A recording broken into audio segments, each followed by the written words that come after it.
Good afternoon again for those who have just joined us. This is East Africa Law Society, and this afternoon we're going to be discussing all things sports law related. And so it is such a pleasure to host such a distinguished panel. And I will allow Mr. Kaja, the moderator, to introduce his guests on the panel when I hand over to him. But for now, really, my job is to just welcome you and just to give you context as to why we're here. So as East Africa Law Society, as you're aware, we have different committees and clusters that look into different areas of law.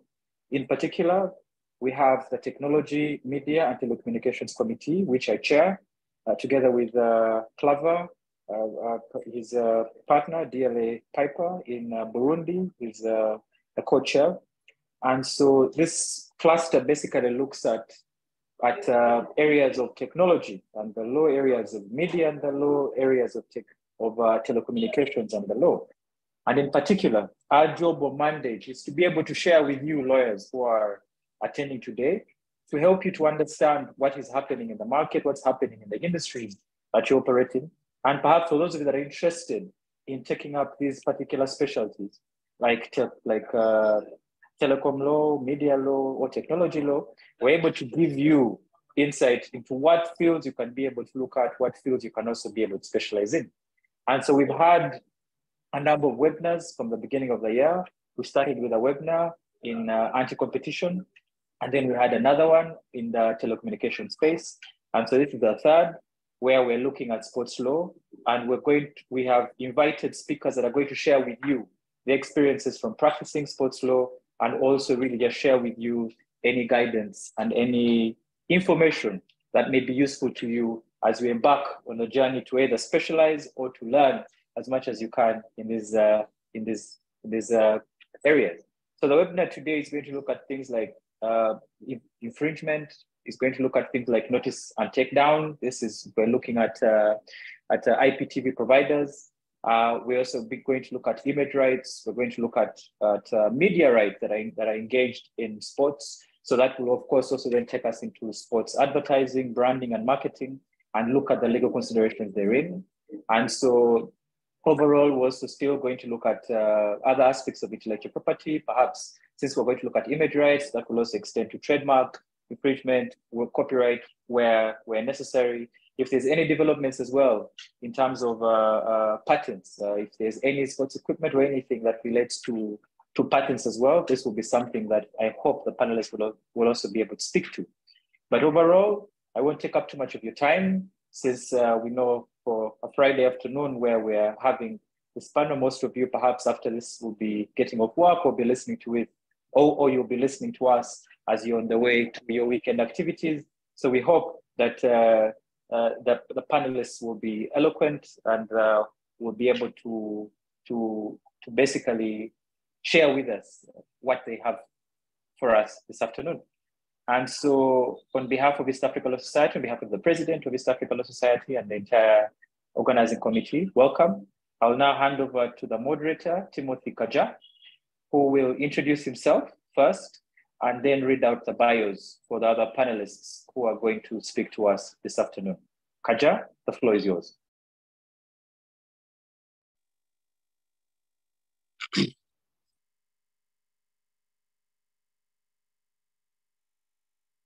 All right, thanks, Ken.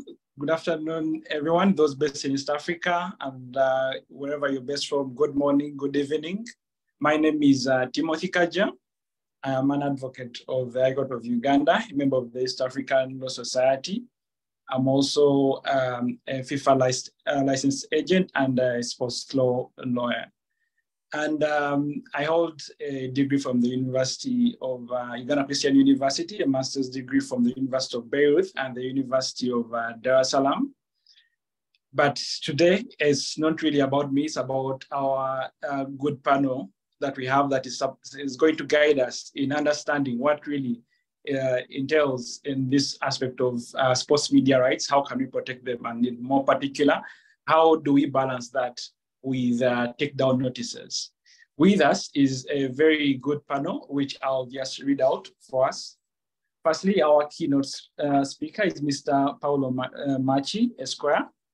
He's an attorney at law in New York, California, Italy. He focuses on intellectual property, sports, and media. He has a proven track record in advising sports marketing and entertainment on the international commercial IP transaction. He's an associate at various international law firms. He's advised athletes, agents, coaches, football clubs, leagues, federations, Olympic organizations, sports agencies, and media companies in active sports marketing industry and a wide range of matters, including contractual regulation. And that includes the forthcoming Paris 2024 Olympic Games. Machi has a significant experience in acting for leading sports entities, and he has advised on the acquisition and distribution of TV, media advertising, and sponsorship rights between international federations, sports leagues, top division football clubs, right holders, and major broadcasters across the world. This includes free-to-air TV, satellite TV, pay TV, IPTV, and OTT platforms. I'll mention but a few. He will add on to that, of course, when we give him the time to speak. Welcome aboard, Paolo. Would you want to add anything to that, to your very wealthy profile? Thank you very much. I'm just going to add it is such a pleasure to be here with all of you and to meet all of you. So please go ahead introducing also the other panels. All right. We also have Mr. Andrew Loka.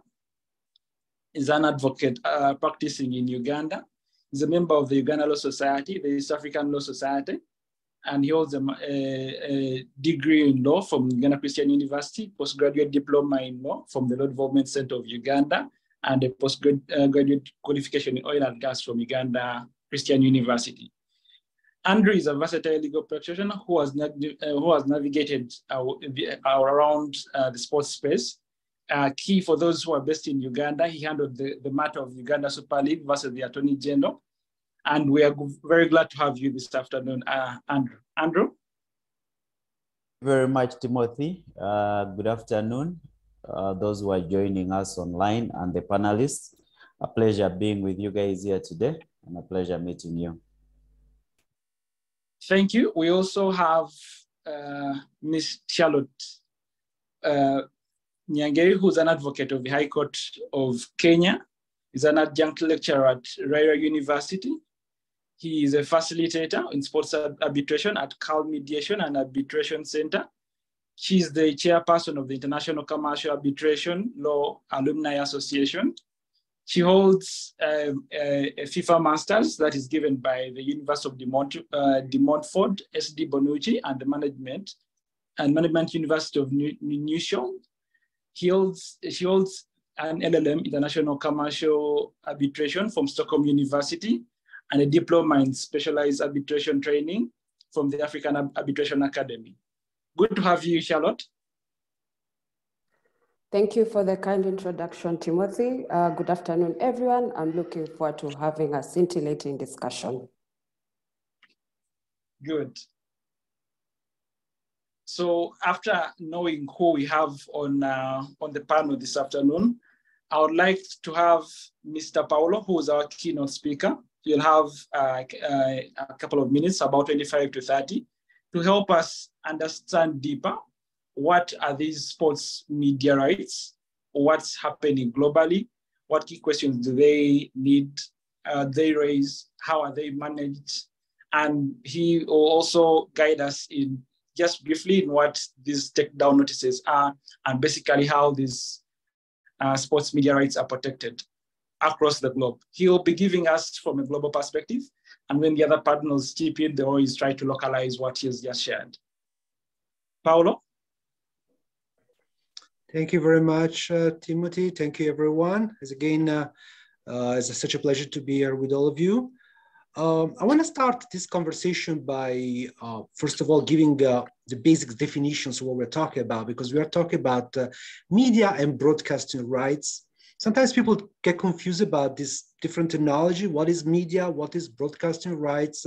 What is TV rights? As well as what are audiovisual rights, which is a term that many of you might have heard that is more a European term. Let's start from the basic. TV rights is the right to transmit a certain audiovisual feed of a certain event, whether it's a sport event or a non-sport event or whatever. The term media rights, which is more advanced, has been created more during the recent decades in order to somehow encompass and include all the other technology other than the traditional television that has been implemented and enacted in recent years in order to transmit the feed of an event or a sport event or whatever. So media, basically media rights include the broadcast not only on traditional television, whether it's free-to-air television or paid television, but it also includes all the new media technology that has been created through the internet, basically, such as IPTV. Now we have new technologies known as OTT platforms, which is an acronym which stands for over-the-top platform, as well as the much more newer fast channel. On the other hand, we have another term that you may have heard, which is more European, which is also audio-visual rights. So it's a combination of audio, listen, and visual, see, rights.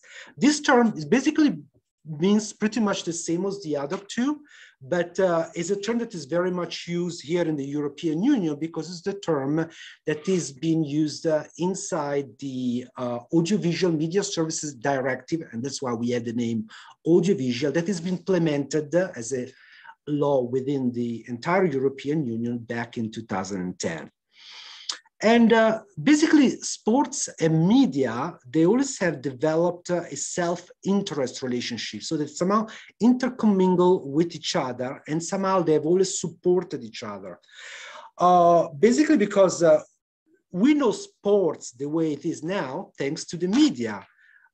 If we didn't have television back 50, 60, 70 years ago, and if we didn't have the internet today, sports events in the way that we know today basically did not exist. And at the same time, sports is what boosts television and the media because it's what drives revenues to media and television. So the two players, sports and media, they have a so-called self-interest relationship. And what is the value given to media and broadcasting rights? Of course, when we're talking about media and broadcasting rights in sports events, which is the main topic of this conversation today, we are mainly talking about the exclusive right to transmit and broadcast on a live basis. So two words I've been telling you so far, exclusive and live basis. Live basis meaning that we want to watch, people want to watch sports live when it occurs right now. Nobody wants to watch a sports events tomorrow or something that happened 3 hours ago or something that happened 5 minutes ago. That will be perhaps have a little value because it will be so-called near live.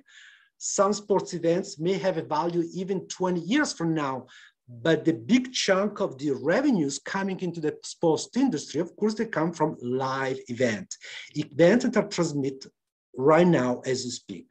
The other word, the other term that I use is exclusive live sports. So I underline the term exclusive. What is exclusivity? Exclusivity in broadcasting rights is similar to what in sponsorship we have under commercial exclusivity, but exclusivity that we give in broadcasting rights is territorial exclusivity, meaning that the real value that is given to a sports event is given to a broadcaster when they are the only broadcaster in that specific territory, in that specific jurisdiction, to have the power, the right to broadcast a sports event, which means also the right to exclude all the other broadcasters in that specific event. Of course, we have a different type of transaction and different type of sale of rights where the rights are sold on a co-exclusive basis through multiple broadcasters. But of course, as you understand, if you're selling the same broadcasting rights, so you're giving the right to transmit a broadcast, a sports event to multiple broadcasters at the same time within the same territory, then of course the value of such broadcasting rights diminish a lot. Whereas exclusivity, so having one broadcaster only for one given territory, that gives a lot of power to it. So we also differentiate within a sale of broadcasting rights. Of course, we differentiate between so-called domestic rights and international rights. What are domestic rights? Is the right to transmit a specific event, in a specific case, a sports event, within the territory, within the jurisdiction where that event is being held, is being organized. So when it comes to the Premier League in England, domestic rights is the right to transmit the Premier League within the territory of England. When the rights are sold for transmission outside of England, so everywhere else in the world except for England, that sale of rights is known as sale of international rights.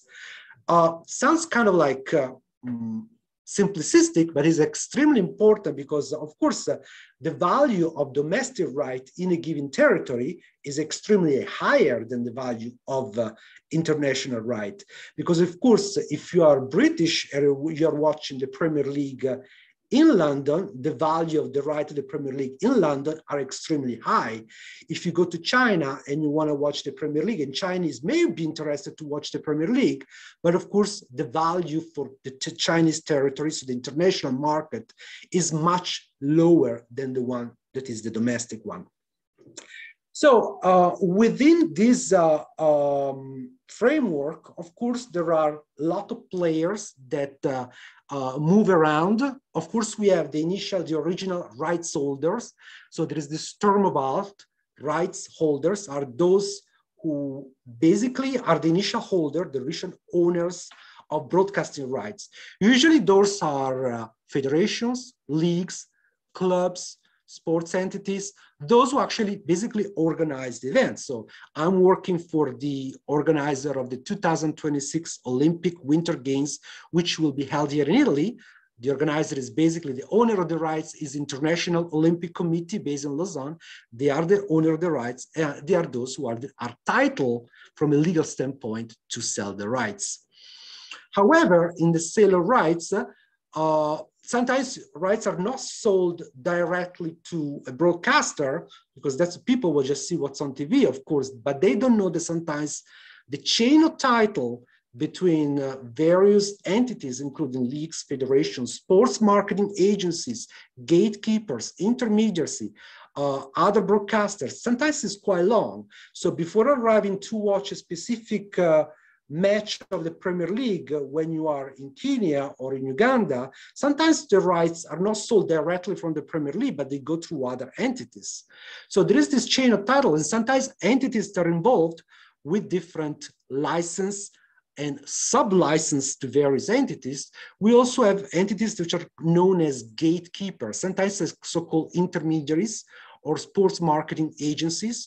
Think about agencies like Sport 5, IMG, Wasserman, Lagardère, Infront Sports Media, Team Marketing in Switzerland. Those are all intermediaries that what they do, what traditionally they've been acquiring broadcasting rights from leagues, federation. So they've been acquiring broadcasting rights from traditional rights holders. They have created a package, sometimes putting together different disciplines, putting together different sports. So sometimes maybe they put together football with box or basketball or something like that. They create a package and then they resell, of course, making more money.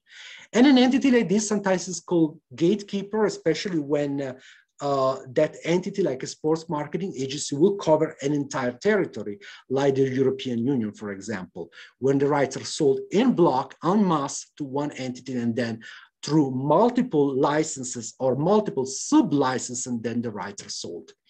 Of course, during a transaction for the sale of rights, as you said, in the contract for the sale of rights, we need to specify the exclusivity. So in which territory the rights are being sold, whether the rights being sold are for the live feed of the game, or which they include near live, highlights of the games, or archival rights, which are the rights to watch the games in the future. But at the same time, we want to include in the agreement for the sale of rights provisions for that oblige the broadcaster to actually broadcast their matches.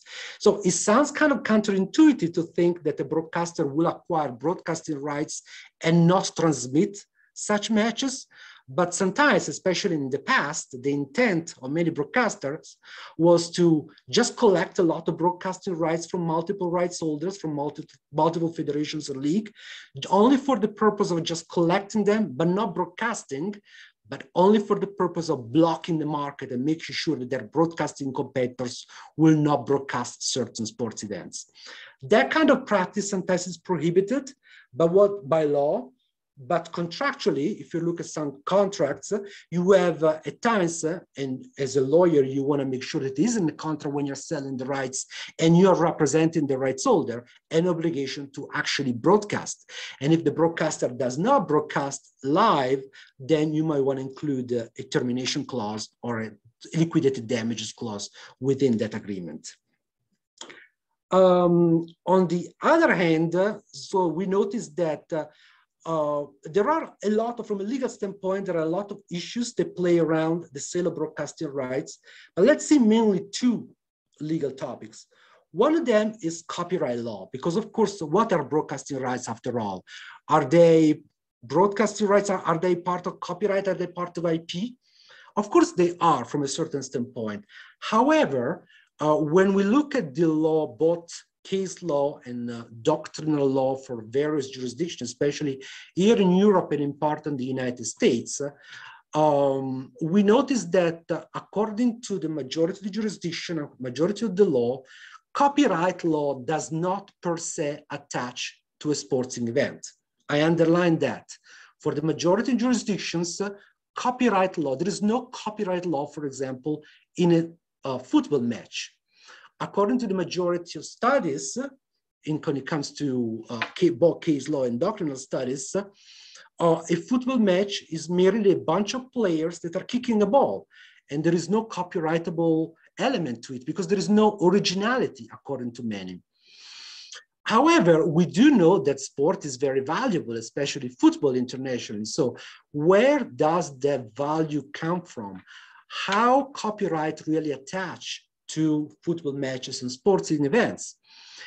Most of the cases, especially in those where copyright law itself does not recognize copyrightability to football matches and to sports itself, there was an additional law that has been implemented in many jurisdictions to make sure that such law will recognize value to sports event, particularly football, and will grant some sort of intellectual property right to the organizer of the competition. That's the case, for example, here in Italy, where we have a specific law 2008 that recognized that, but we also have the same thing in Spain at La Liga, with Bundesliga in Germany, with Ligue 1 in France, as well as under Premier League in England. But we always need to remember that the Court of Justice of the European Union, when we go back to traditional copyright law, the basic notion is that copyright law does not really attach to sports event itself.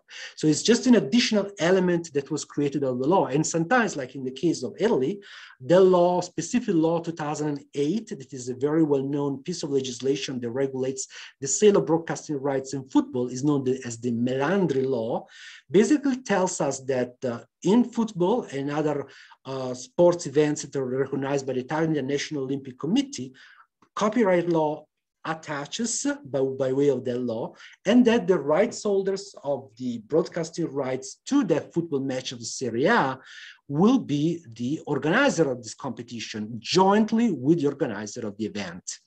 Who is the organizer of the competition and who are the organizer of the event?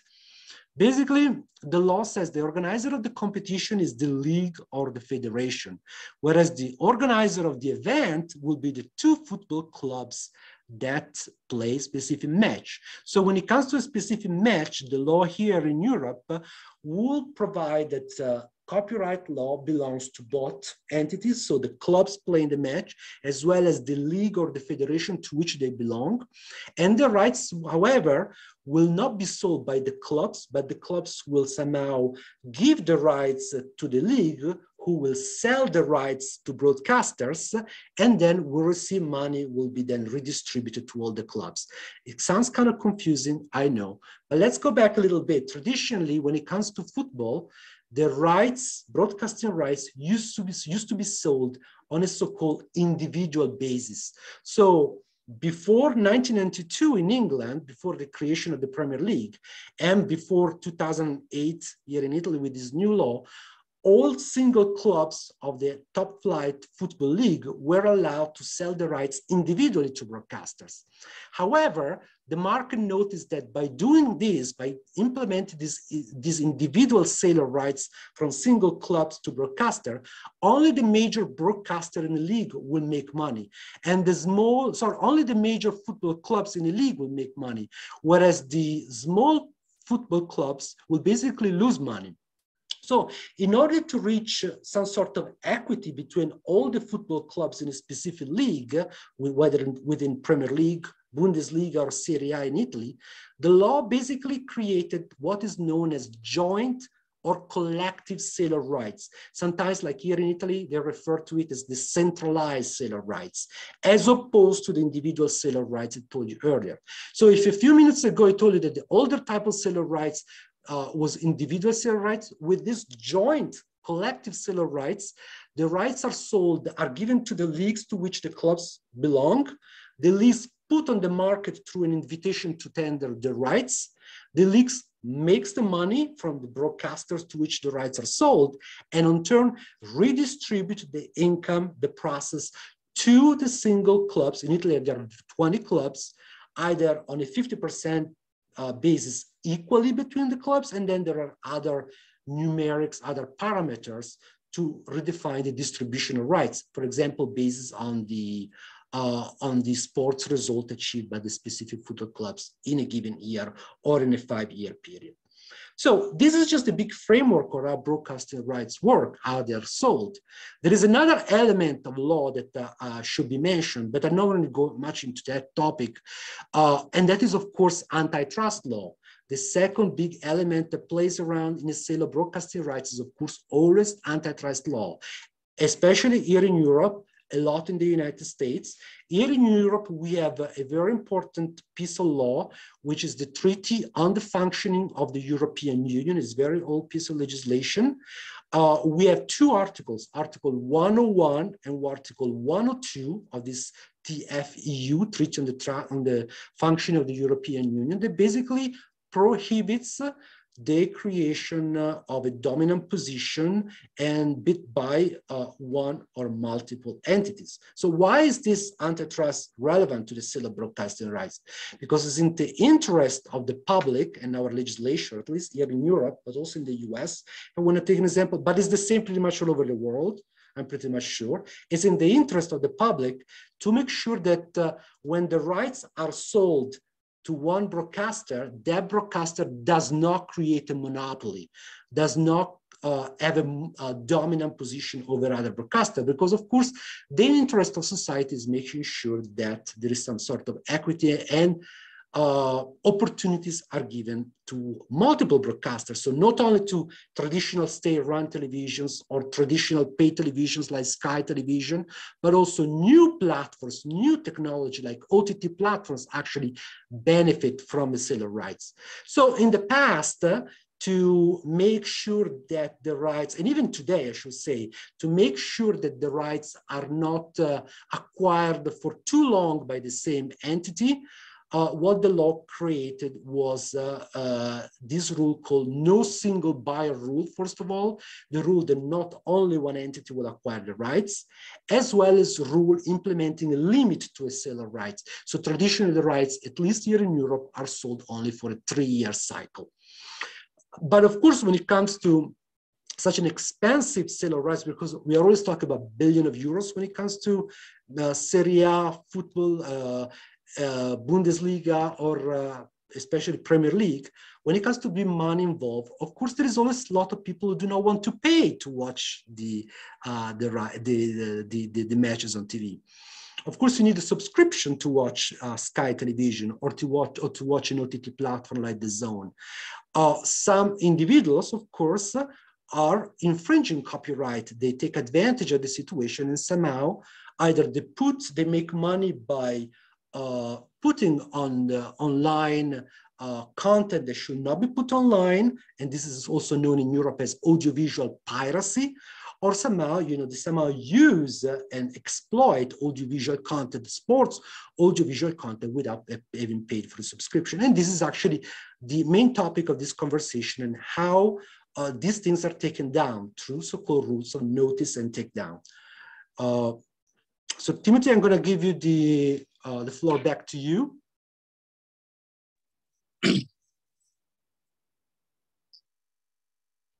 All right, thanks, Paolo, for that very elaborate breakdown.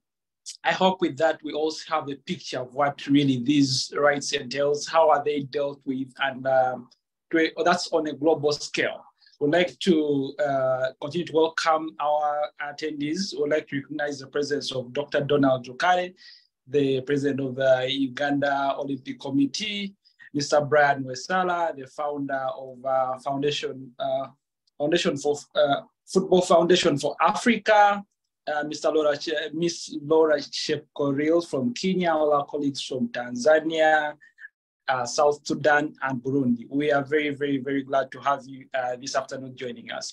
But from that initial breakdown that gives us the perspective of what we're actually talking about, we'd like to bring in Ms. Charlotte Nyangeri to use a case that happened here in East Africa and let us know, if these rights are there, then what about the takedowns? How are they protected? And what are the practical steps if I think that someone is violating these rights that I might have bought exclusively? What can I do to really have them safeguarded? Charlotte? Thank you, Timothy. Thank you, Paolo, as well. I'll take you through the takedown notices and the meaning as well. So takedown notices are notices issued by rights owners to service providers, such as internet service providers, who I shall refer to now as ISPs, network operators, and web hosts that are hosting infringing material. The takedown notice sets out details of the alleged copyright infringement with a view to securing the takedown, literally, of the material by the relevant website. So the case that we are going to discuss today is MultiChoice Kenya versus Safaricom PLC and Jamii Telecom Limited. So about a year ago, the High Court of Kenya issued a permanent order as per Section 35D(2) of the Copyright Amendment Act of 2019 to Safaricom PLC and Jamii Telecom to prevent or impede the audiovisual broadcast and transmission of rights of the English Premier League, the UEFA Champions League, UEFA Super Cup, UEFA Europa League, La Liga, and Serie A competitions. In this matter, the Kenya Copyright Board and the Communications Authority were also interested parties in the suit. So this application was premised on the grounds that despite being duly served with a takedown notice, the respondents, that is Safaricom and Jamii Telecom, disregarded them, failed to acknowledge or act on it, and give the reasons for non-compliance. In addition to that, Safaricom PLC and Jamii continued to host or allow the content to be hosted on their networks, while knowing that the same infringed on the intellectual property rights of MultiChoice Kenya. So what were the issues of determination when we look at this case? There were three very crucial issues to be determined. And the first one was whether the applicant, that is MultiChoice Kenya, has the locus standi to institute these proceedings. So according to Safaricom, MultiChoice Kenya did not establish that SuperSport and MultiChoice BV are the first owners and exclusive licensees of the broadcasting rights to the sports channels, or that they have a license for the European football competitions. And according to Jamii Telecom, MultiChoice Kenya did not tender proof of ownership for the transmission rights, or that it authored the takedown notices that it sought to enforce. MultiChoice Kenya submitted that it is a subsidiary of MultiChoice Africa BV Holdings, which in turn is a subsidiary of MultiChoice Group. So we see there's a chain of affiliation in that. It is the appointed subscriber management service provider for MultiChoice Africa BV Holdings, which holds various exclusive rights granted to it, amongst others, SuperSport International Limited. It was further averred that SuperSport holds the exclusive broadcast and transmission rights in all sub-Saharan Africa for the sports channels. That is the first issue that we had for determination. The second issue was whether the takedown notices issued on 29th October 2019 were valid and therefore actionable under Section 35B of the Copyright Act of 2001.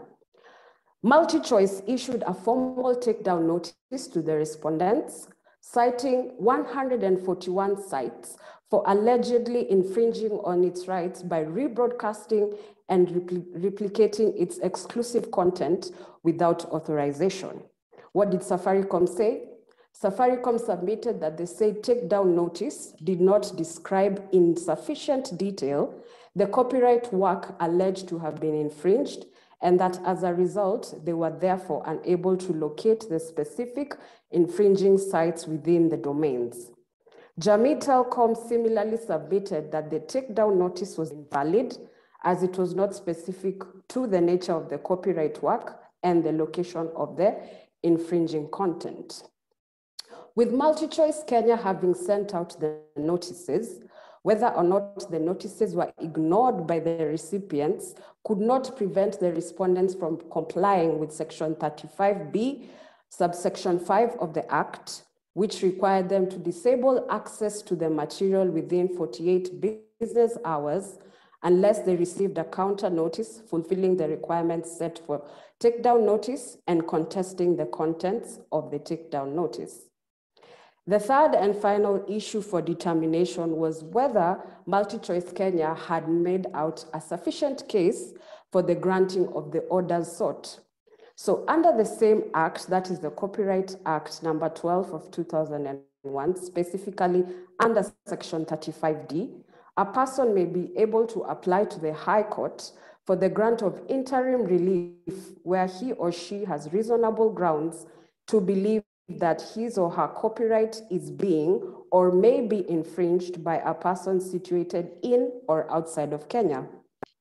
The High Court may thereafter, that is subsection 2, upon application, grant an order requiring a person enabling or facilitating the infringement of copyright or whose service is used by another person to infringe copyright to seize such enabling or facilitating activity or disable that person's access to its service for the infringing purpose. A person hosting or making available an online location, service, or facility situated in or outside Kenya, which is used to infringe copyright or which enables or facilitates the infringement of copyright to disable access to such online location, service, or facility as replaced, amended, or moved from time to time. Either an internet service provider additionally, an internet service provider to prevent or impede the use of its service to access an online location, service, or facility situated in or outside Kenya that is used to infringe copyright as replaced, amended, or moved from time to time. So from this matter, the respondents were unable to prove that the applicant was actually the rights holder, and that was also unnecessary and immaterial. And MultiChoice Kenya just so happened to get a permanent injunction restraining both respondents, that is Safaricom and Jamii Telcom, from displaying the content that they were told to take down. When it comes to the issuance of takedown notices, we refer to Section 35B of the Copyright Amendment Act of 2019 that stipulates that is subsection 1, where a person whose rights may have been infringed by content to which access is being offered by an internet service provider, ISP, may request by way of a takedown notice that ISP removes that infringing content. Subsection 2, a takedown notice issued under subsection 1 that I've priorly mentioned shall be in writing and addressed by the complainant, or his agent to the ISP or their designated agent. It must contain the full names and telephone numbers, physical and email addresses of the complainant, must be signed by the complainant or his authorized agent. It must describe in specific detail the copyright work subjected to the alleged infringement or sought to be removed. It must also identify the rights being infringed, set out the content sought to be removed with details of where the content is contained, just as how I've described within the MultiChoice case, where they were able to point out 141 sites of the content that was illegally uploaded. And then you must also attach an affidavit or any other statutory declaration attesting to claim of ownership, validity of the rights, good faith, and setting out any efforts to have entities responsible for making the content available to remove the content. Further on, under section 35D subsection 3, a takedown notice shall be deemed to be delivered on the next business day following physical delivery at its registered offices or 2 days following the day it is sent by registered post. I believe with the advent of the internet, it's going to be an easier way to just have it electronically sent so that nobody would be able to say that they did not receive a certain takedown notice because of an issue on that. So post and physical delivery would be secondary means of having the takedown notice being issued. It is sent by electronic communication to a designated address of the ISP or its designated agent. Subsection 4 talks about an ISP, upon receipt of a valid takedown notice, shall notify the person responsible for making available the alleged infringing content and provide them with a copy of the notice as soon as it's practicably possible. And lastly, under subsection 5, an ISP shall disable access to the material within 48 business hours, as I mentioned before, unless it receives a counter notice fulfilling the requirements set out for a takedown notice and contesting the contents of the takedown notice. Timothy, over to you. I have satisfactorily deciphered the case and given you the elements that are included within a takedown notice under the Copyright Act of Kenya, 2001. Thanks, Charlotte, for sharing that. At least that gives us an insight from, at least from an international perspective. It's a case that handled the national media products, and then we're seeing it being applied in our own Kenya using Kenyan law, and successfully so. So, and with that, I would like to, as we prepare to have our third panelist, Mr. Andrew Luka, who will shed light on what are the options available upon receipt of these takedown notices, and also give us a look into what are the key or the major sports media products that we have around East Africa. As Andrew comes in, I would like to recognize the presence of the chairperson of the ELS Sports Law Committee, among other participants, who we have Michelle Pele, Stella Osei, Erika Fati, among others. So, Andrew.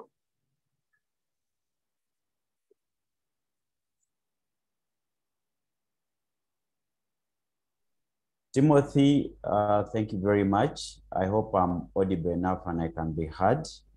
Yes, you're audible. Thank you. Charlotte, Paulo, for the introductions and covering the breadth of the topic. Thank you so much. You've covered so much ground and in a way made my work very easy, because unlike Kenya and Europe, where Paulo and Charlotte come from, the Ugandan laws are not quite elaborate in as far as takedown notices and actions are concerned.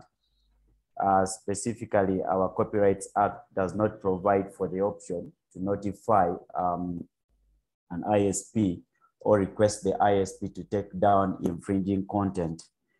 The closest we have relating to take down notices is the Electronic Transactions Act, which merely under section 30 requires, or rather mandates the complainant basically to notify the ISP and tell them and notify them about the infringing content without necessarily being assertive as to what the ISP, actually it is section 31 of the Electronic Transactions Act, without necessarily being assertive as to what the ISP is supposed to do once this infringing content has been received, or once this notification about the infringing content has been received. That does not mean we've not had incidents where we've tested, as practitioners, where we've tested aspects of takedown in 2014, just before the World Cup 2014 in Brazil started. The infancy of my legal practice, I happened to handle a matter that relates to takedown. Basically, one of the pay TVs that had exclusive rights to offer the World Cup on its pay TV platform wrote to the regulator, which is the Uganda Communications Commission here, asking them to require the other pay TVs to take down the free-to-air national broadcaster, which also had rights to air the World Cup. So, of course, the rights to have the national carrier air the World Cup had been procured with national resources, because the government had paid to acquire those rights to enable the wider masses be able to enjoy the World Cup. But because pay-per-view TVs are required to carry the free-to-air and especially the national carrier on their platforms, the rights owner, a pay-per-view TV that had the rights to air the World Cup in Uganda, was asking the regulator to ask the other competitors to take down the national carriers. So we were involved, we went to court and got an injunction to stop the taking down of the national carrier from the other pay-per-view platforms, because ideally then it would cut out the populace that were entitled, that we are going to enjoy this. Our argument was that the other pay-per-view carriers do not modify the content, they just air the national carrier as is. They basically relay the signal. Well, we were able to get an injunction to stop the takedown. That is one of the aspects of takedown that I've interacted with in Uganda. More vividly, recently, I also participated in a case where one of my colleagues in the firm instituted a suit against Facebook for infringing content that was being carried on the platform by one of the Facebook users. If you've heard of the case Fred Mwema versus Facebook, if you Google, you'll find something. You'll find it, you'll readily find it. Now, in this case, there was a Facebook user who had been posting a lot of scandalous information or untrue content about Mr. Fred Mwema. So having issued Facebook with a takedown notice, which Facebook resisted, he instituted a suit in Ireland where a compromise was reached and Facebook was able to take down this content. So I guess on a personal note, that is my interaction with takedown notices on the Ugandan perspective. But that is not what I am required to discuss. That was just background and to give it context and a bit of a homely feeling for those that have joined us that are from Uganda, for them not to feel left out. Basically, I'm asked to discuss how does one respond to a takedown notice. I want to look at this on two folds. First of all, the ISP who is being asked to take down infringing content. For the ISP that is being required to take down the infringing content, they require the response to immediately take down the content without necessarily judging this information as to its without necessarily passing judgment as to whether it's actually infringing or to its truthfulness, because the rationale is that the ISP is not in a position to make a determination as to who is actually the rights owner.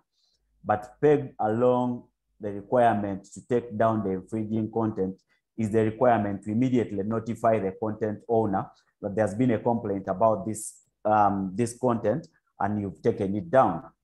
This then moves me to the second limb, which is how does then the content owner respond to this takedown? Because then the content that you posted or that is being hosted by the ISP has been taken down. How do you respond?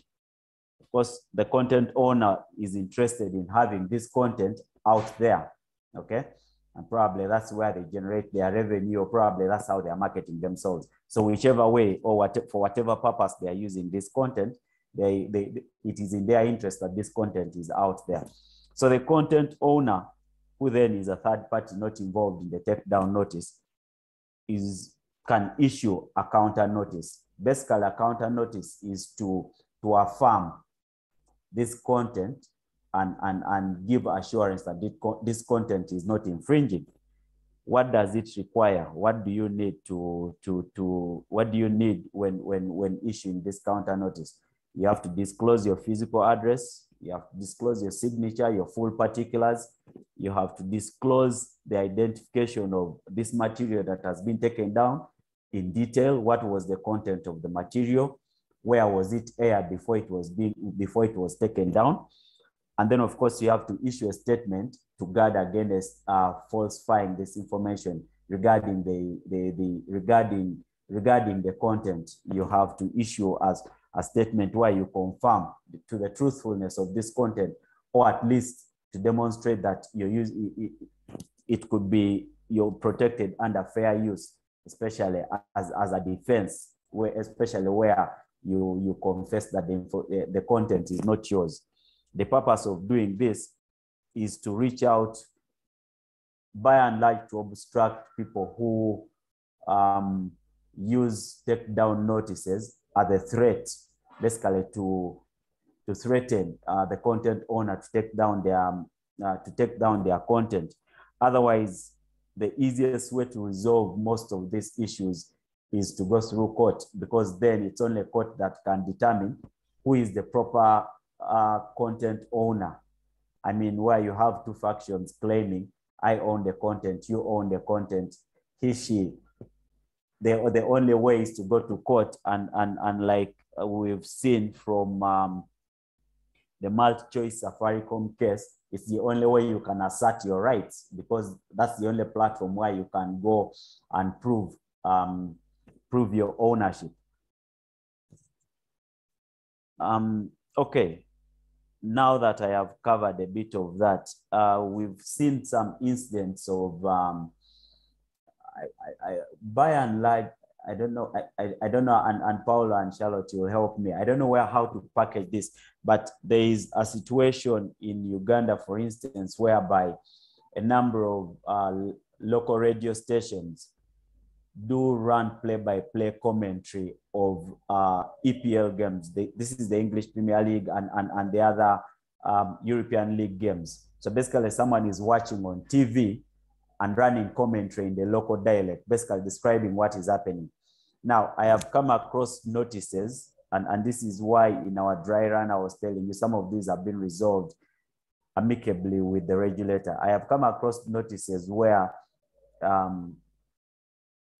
these local radio stations are being asked to stop this kind of broadcasts. Of course, nothing has come out of it because it continues to happen. However, it brings to mind the case of Pittsburgh Athletics versus KQV broadcast. I don't know if you've come across that case, Paolo, where basically a local radio station was sending reporters to strategic places at a baseball pitch, who would then relay what was happening, play by play, what was happening on their local radio stations. In this particular case, the courts in the US, because the baseball club had assigned a media company to do the relaying of radio commentary. The court in New York found that the radio station KQV was actually infringing on these broadcasting rights. A similar case could happen in Uganda with the local radio stations that are viewing content on TV and then rebroadcasting it in local languages. But maybe Paulo and Charlotte can shed more light on that when they get. Absolutely. I mean, the interpretation of this kind of situation will be exactly the same here in Europe. And I mean, of course, we have to differentiate between, first of all, media and broadcasting rights from one side and radio rights on the other side. Radio rights are basically the right to transmit, to whether through internet or traditional radio, the commentary of a specific football match or specific sports. Those are protected by copyrights in a similar way as to regular media and broadcast right. Of course, they're not as viable as valuable from a monetary standpoint, because everybody wants to watch a game, nobody really wants to listen to it, but they indeed have some sort of value. And trying to create your own commentary that is somehow similar to the official commentary, or even that is just a commentary that is unrelated to the official commentary, but somehow goes step by step into the match, that is a copyright infringement somehow. And of course, the interpretation here in Europe will be exactly the same as the case you mentioned in the US, and the infringer should be sanctioned, of course. Thank you very much, Paulo, for that additive. Quickly, we're fast running out of time. I want to just discuss some of the key sports media properties that could be worth the cake for anyone running or aggregating sports products there. One of the most popular sports activities within the East African bloc right now is BAL, Basketball African League. This one is organized in collaboration with the NBA. We've, I think, had three successive seasons of it, both at club level and at national team level. And our neighbors down south in Rwanda have been the lucky hosts of this. They have had, I think recently they renewed the contract to continue having it for the next 3 years.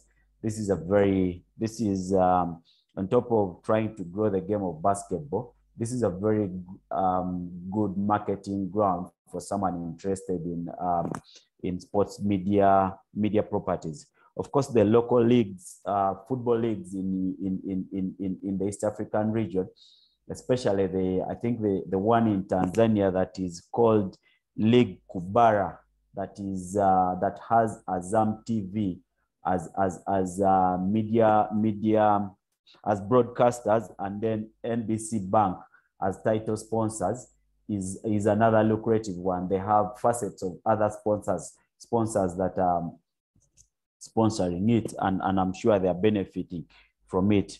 The Uganda Premier League, which is our flagship football league, is carried on the Star Times platform, who are the league sponsors. But of course, we've seen local broadcasters such as Sanyuka carry some of the games. These are some of the properties that could interest a media mogul out there. Recently, the Kenyan president was seen in a WRC rally car. Again, as Paulo was elaborating, some of these attractions to sports events is dignitaries and brand names. Having the Kenyan president in a WRC rally car, you can imagine the amount of media attention that attracted and the amount of money that could be made out of that. Rwanda also hosts something they call Tour de Rwanda. It's a cycling event regarded as one of the biggest in Africa. We've not seen much of it on telly, but some online streaming sites have had it. I've had a chance to watch a couple of races or stages, cycling stages, but this is another that could be lucrative. Of course, Kenya and Uganda predominantly are renowned for their rugby playing activities. Famously, the Elgon Cup is a contest that is slugged out between Rwanda between Kenya and Uganda, which attracts droves of fans. I am an ardent attendant of the Elgon Cup, and I can assure you, it is a marketing person's dream in terms of media rights and media properties. I've spoken about the WRC. Rwanda is hosting the Afro Basketball Championship Women sometime in August, between July and August of this year. And for me, that's another gray area that could attract, that is ripe for media rights properties. But I think the cream of that all, and if it comes to fruition, the Pamoja ESC African 2027. That one is a joint bid by the East African countries, by the 3 East African countries, Kenya, Uganda, and Tanzania, to host the flagship football championship, that is the African Cup of Nations, to a joint bid by the 3 countries to host the African Cup of Nations. For me, if that one were to come down to the East African region, it is the one that will catapult media rights in the sports industry to heights that have not been experienced within the East African region. I guess with that, I have covered the 2 topical areas that were put to me by Timothy. Timothy, I hope I've done a good job on that. You've done amazingly well. I want to hand the floor back to you. Thank you very much. Thanks, Andrew. Now, with the preliminary discussions, at least we have a wider picture of what we're talking about, how we protect it, and whether it's actually happening in East Africa. We've seen from at least from Charlotte's discussion, from Paulo how it is, from Charlotte, and then Andrew, getting to the point that even currently we had the WRC just last week. That's a media property that is in East Africa, and even forward-looking to as far as the AFCON that could be potentially hosted by the 3 East African countries, that is Kenya, Uganda, and Tanzania. But I've seen some questions pop in. We'll handle that. Keep them coming through our Q&A or our chat. We'll look through those.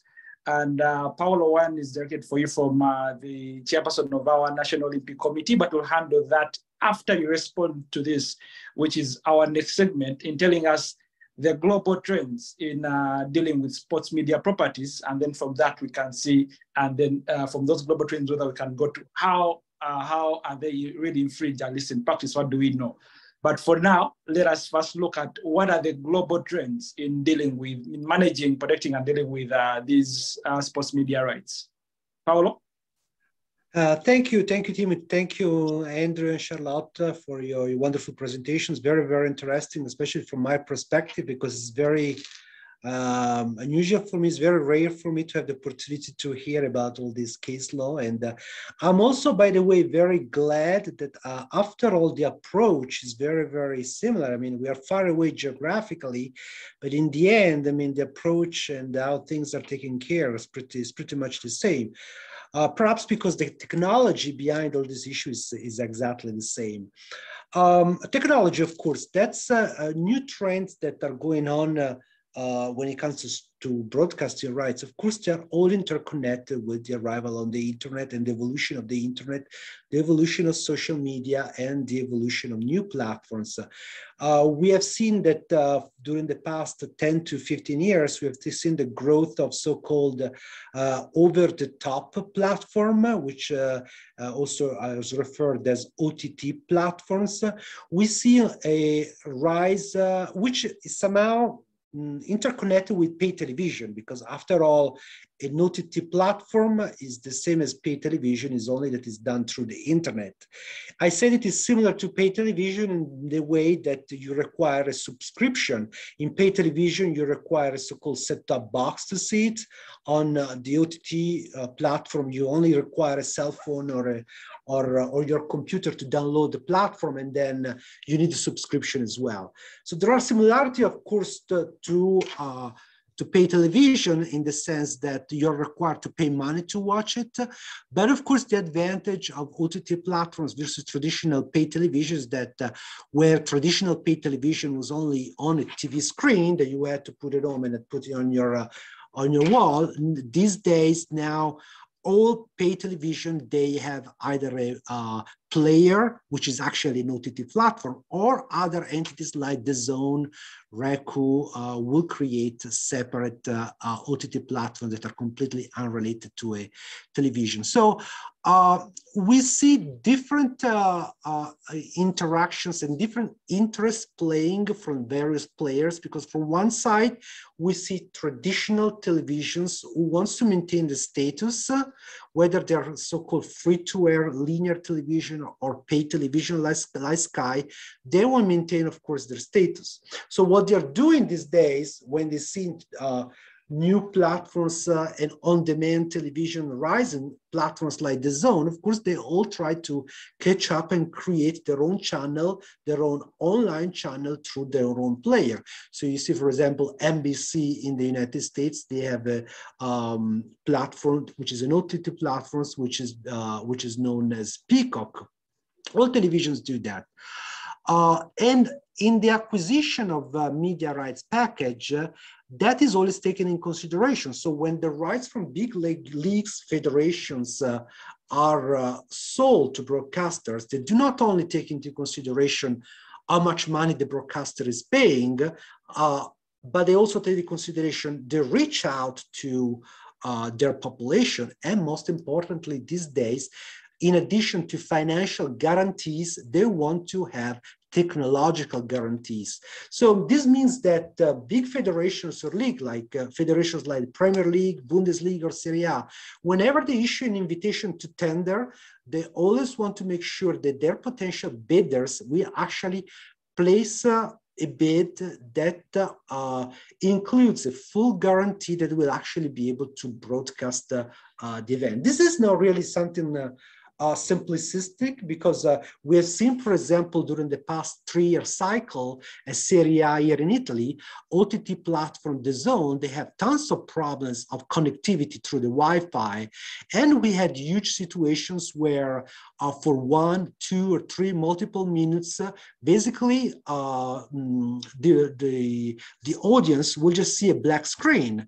That's, of course, absolutely unacceptable, and that creates a huge problem. And then that's the argument that traditional pay televisions like DAZN will argue now in acquiring, repurchasing the rights as opposed to platform operators. So making sure the technology actually works, whether the simple technology of broadcasting, as well as technology that will allow notice and take down, as well as the technology that will allow the prevention of copyright infringement, are really put in place. Those are really things that needs to be taken care.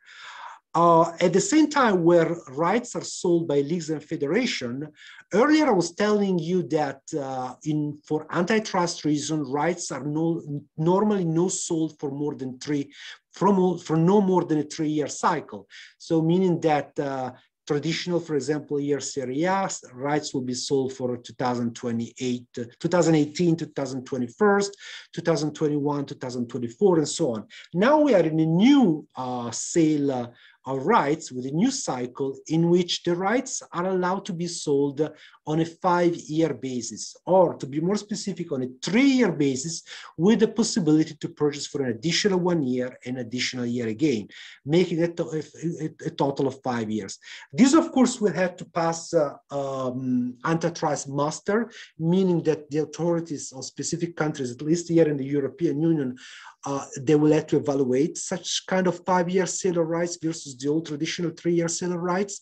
In Italy, that was somehow approved during the current seller rights that Serie A is operating. So during the past weeks, Serie A is issuing an invitation to tender for the 2024 to 2027 cycle, 3-year, but adding also the possibility to sell the rights up to 2029 for a total of 5-year cycle.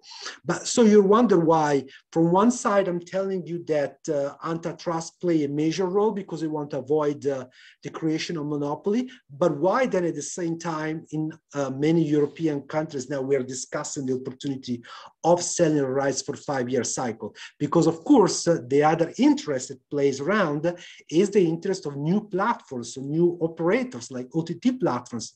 Those new platforms, they invest a huge amount of money to create that technology.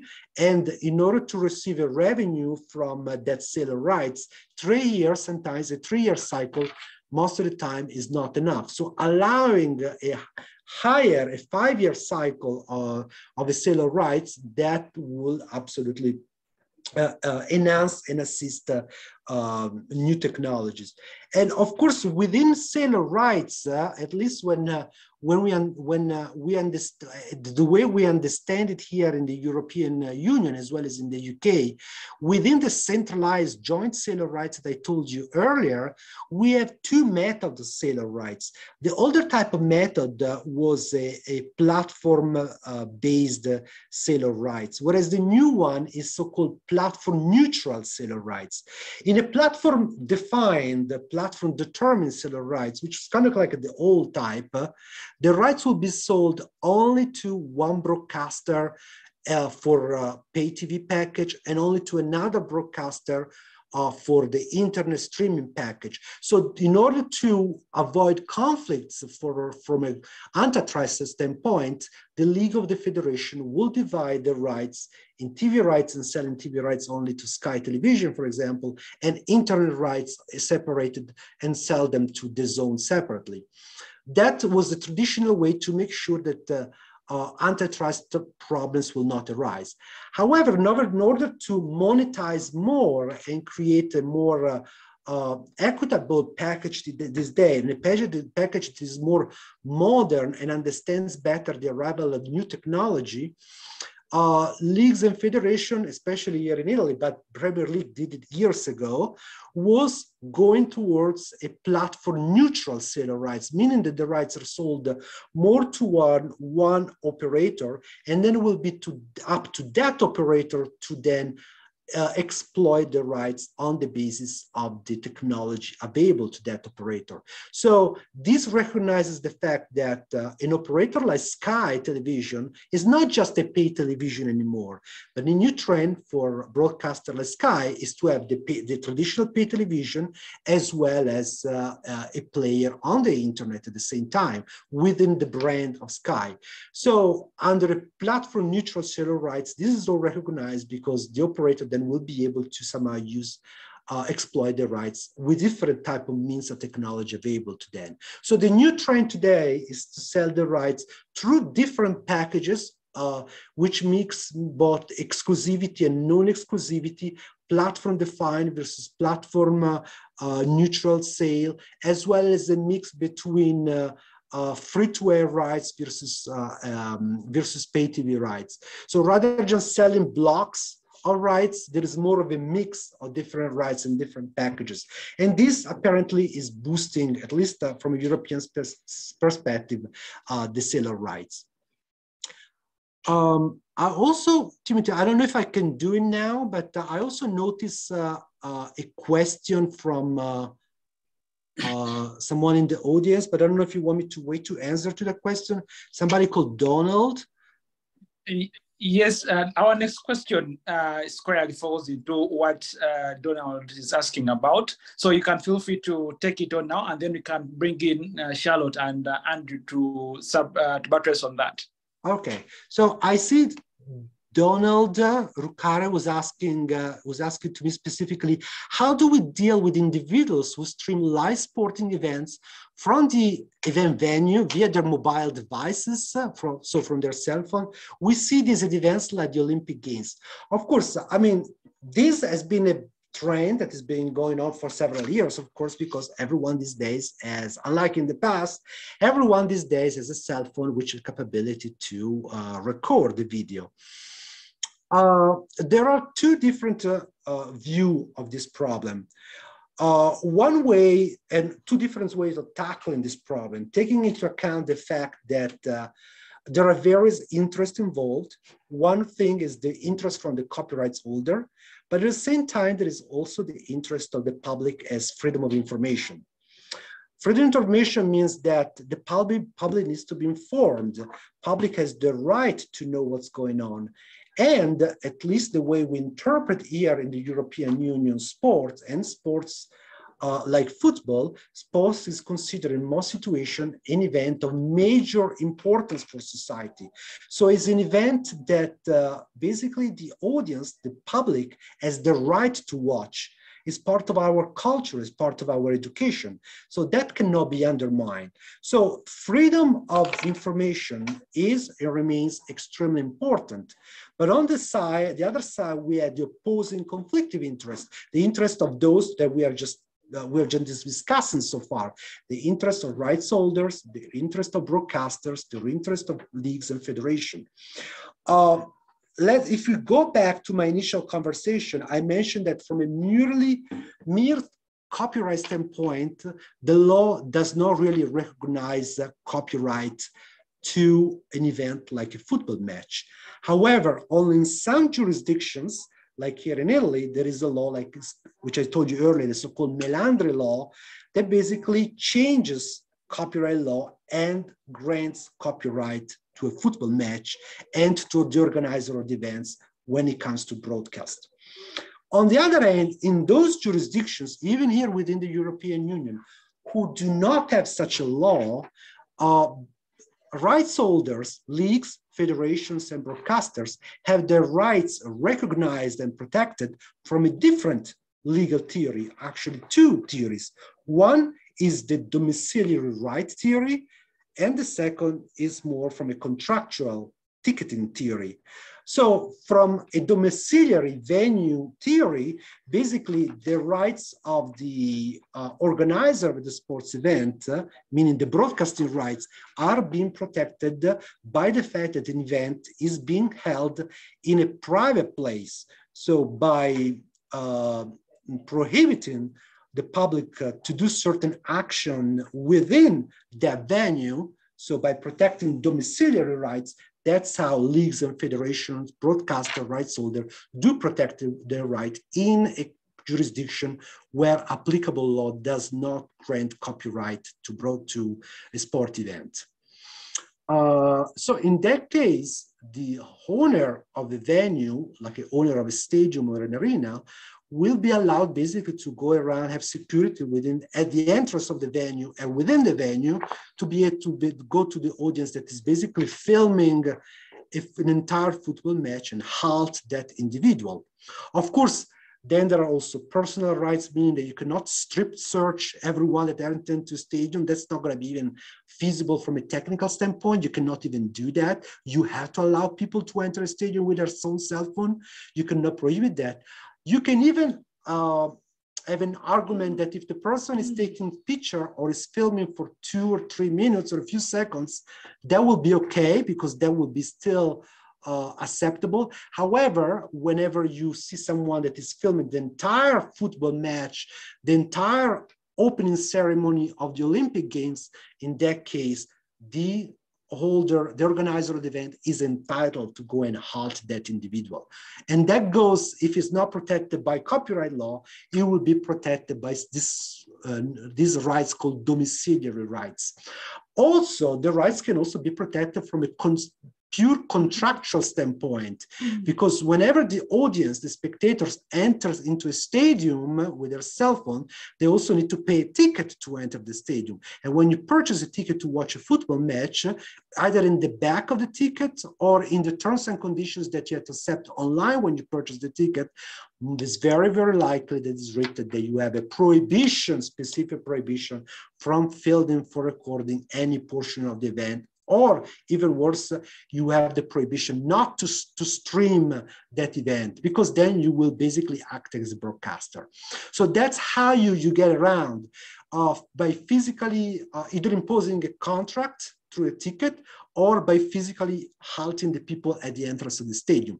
The latter one is very much similar to the way that sports organizers deal when it comes to ambush marketing. So, activities that plays around by in entities that are not real official sponsor of the game.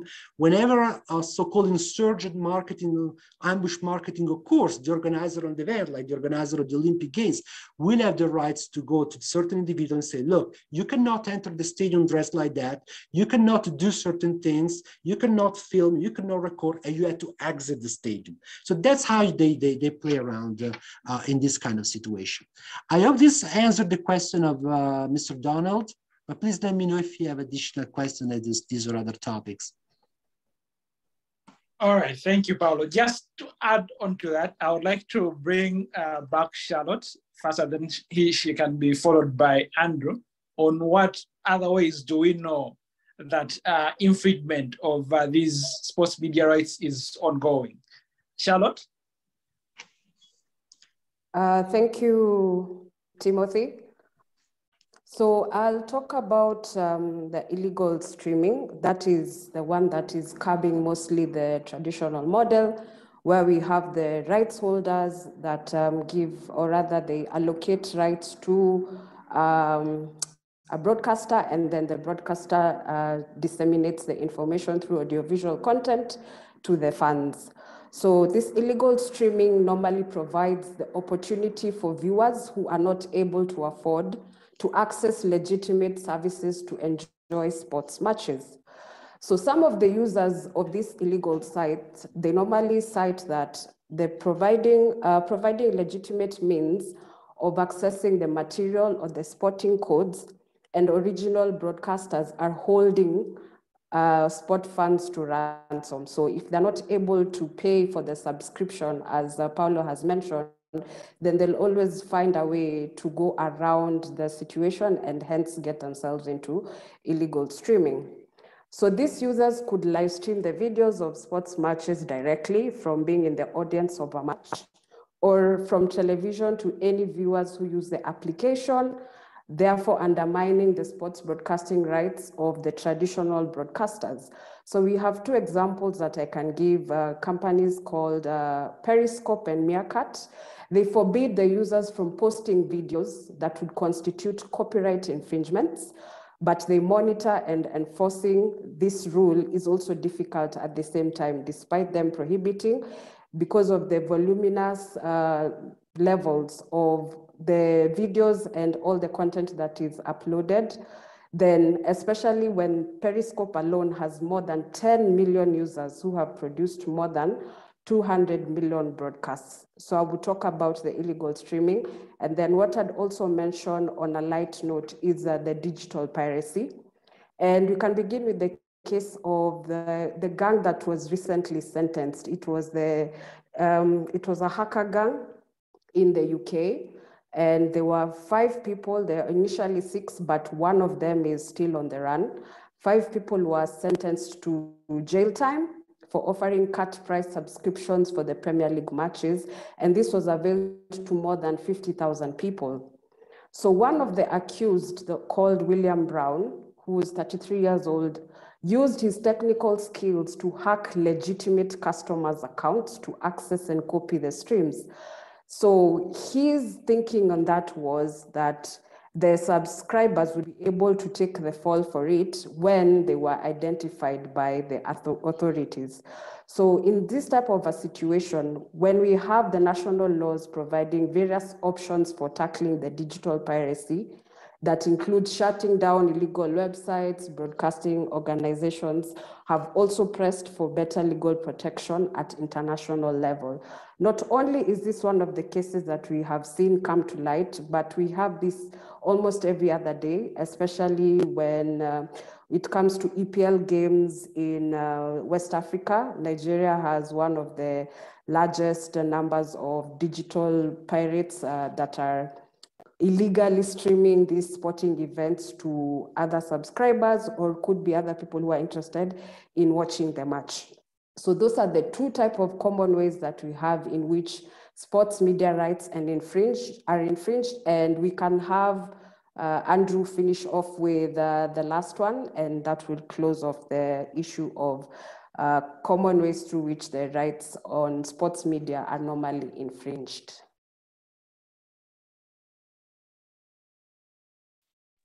Thanks a lot, Charlotte, for sharing. Andrew, something to add?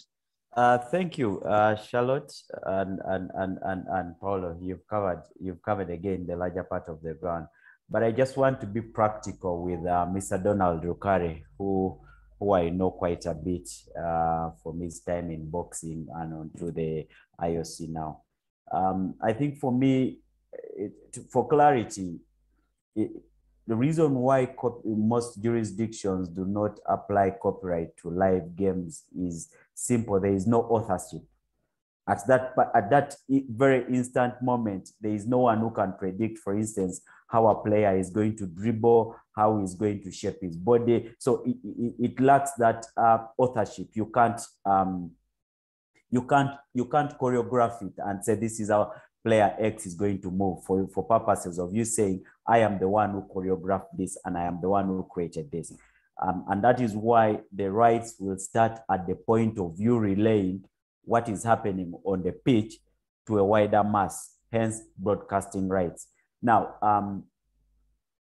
illegal streaming is probably the biggest threat to media rights in the sports industry because of accessibility. Really, you don't need to carry your TV around you to be able to enjoy a sports event. You can just get onto your phone and stream from wherever you are. So for me, that is probably the biggest threat to media rights, illegal streaming. However, for practicality, for Donald's question, how do we stop people from live streaming? And Paulo touched on this a bit. I'm sure many of us have gone into cinemas.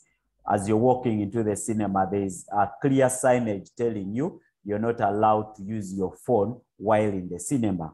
The reason for such signages, and for me, that is a contractual obligation. It then creates a contract between the person accessing the cinema and the events organizers who are the cinema, the guys who manage the cinema. It creates a contract by telling you specifically not to use your phone while you're in there. That gives them the latitude to then come and, let's say, confiscate your phone up until the event is over to stop you from relaying what is happening. So a similar action could be applied to sports events where you have clear warnings or contractual obligations between the attendees of the sports event and the organizers to bar them from using their mobile devices to record what is happening live on pitch, which then they will relay to others who are not available at the playing ground at the time. Once you create such an obligation between you and the attendee of the event, then it gives you an ancillary obligation or responsibility to stop the use of such mobile devices. Timothy, back to you. Timothy? Hello, Charlotte, can you find Timothy? Do you know where he's gone? Andrew, thank you. No, that's okay. I think Timothy has a problem with his connection. Okay. I think I'm not sure whether there are any other comments that Charlotte wanted to add. Yes, actually, this is something that I wanted to add, but it's also a question in itself, weirdly. This is to Paulo. We have the issue of smart stadiums, and they're being rolled out every other day, especially in Europe and maybe also in the US. And for having these smart stadiums, we are capable of pointing out any discrepancies or any wrongdoings that are happening within the stadia. So if we had a a fan attending a match and probably recording on their device, could be a video recorder, or could be the phone. Is it possible now for the smart stadiums to be able to pick up on such an alert due to the movement and probably also to how the design has been placed? Because I'm thinking that is one way in which you can be able to curb people or fans from transmitting broadcasts of such live matches. Yeah, absolutely, Charlotte. I mean, more than looking into the movement of the individual itself and watching individual itself, I think what smart stadiums do this day is basically picking up the transmission of the Wi-Fi and the gigabyte that the person is using. Because of course, the person do not just recording for themselves and storing to watch it later, but they are recording to broadcast them live. That's the problem. And to do a live broadcast through your cell phone, you do need a lot of data. You need to have a backup from somebody outside who give you all the data necessary to do that. That puts in place a huge amount of Wi-Fi movement and data at the same time, and fortunately through technology with the new stadiums, that's how is it possible to then to pick up those things. Thank you. That's actually a very, very interesting point, because it really shows how technology from one side takes away because it helps infringer, but technology also helps rights holder to make sure that the rights are not exploited unlawfully. Sorry to go to another issue, because I saw there was a question about blackout rules within Premier League or leagues or the UK in general. I know that there are specific rules in the UK that has been put in place decades ago, which is this blackout rule preventing the broadcast of certain football matches in a certain time frame window, usually on Saturday, on Sunday. They are applicable in other jurisdictions as well. The rationale behind this is to make sure that people will not just focus on the major football clubs on TV at the detriment of the small clubs. That's why that was the initial fear of rights holders and match organizers. Some people these days are arguing that this kind of blackout rules should be scrapped, should be taken away, because they don't really mean much these days. I don't really have an answer, to be honest, but my feeling personally is that with the arrival of new technology and the way we have movement of information, of the fast pace through which information moves these days, I think that the blackout rule, like the one that was put in place back in the 60s in the UK, should be really taken away. If I make a comparison with Italy, for example, it's kind of interesting to know that historically, some people don't really realize that when TV broadcasters started arriving at the stadium recording football matches back in the early 50s, sports organizers, leagues and federations here in Italy, they were very disfavoring broadcasters. They were actually afraid that the arrival of cameras within the stadiums recording and broadcast a football match would deplete the stadiums from the audience, and the people will not come to the stadium anymore. This was, of course, was something that was totally crazy, and it was something that was taken away by history itself, because then, of course, with the arrival of newer technology and broadcast in the 60s, then people actually realized that this kind of rules preventing people from either watching a certain time or preventing cameras to broadcast are absolutely crazy. Okay. Paolo, thank you. There are a few more questions that are in the chat, because I think now we are close to the end of the presentations. I do hope whenever Kaja comes back online, then I can be able to hand back to him. But if you're still having connection issues, I am happy to continue. Kaja, are you back? Yes, Ken. Thank you. I'm back. Okay. Yes, Maybe actually before I hand over, there was a question from Sandra. I think Sandra around notice and takedown, especially for jurisdictions that refer all sports disputes to arbitration. perhaps one of the panelists can be able to speak on this, but just to be able to weigh in, ultimately, a notice and takedown is usually a statutory requirement, or it's something that arises before a matter can then be taken to arbitration, before there is a clear dispute that has arisen. And so in that instance, would say that you still have that notice and takedown avenue available to you should you wish to have any entity take down infringing content, especially in the manner that has been discussed. But the other panelists can be able to weigh in. Kaja, as I hand back over to you. All right, I think for the questions, you can keep them coming. If you need to speak, you can always put up your hand and then I'll pass the mic to you. Just want to have one closing question on our agenda, which Charlotte can chip in briefly because he has largely been handled already. This is on the challenges that there are while you're protecting these sports media rights. We've already looked at technology, which we've already highlighted on. So if there is something that Charlotte, you could add to that, we could have that, and then we go into the questions. Thank you, Timothy. Glad to have you back. I can speak about maybe 2 or 3 challenges that are posed to sports media rights. The first one is the burden of the responsibility of locating and removing infringing content.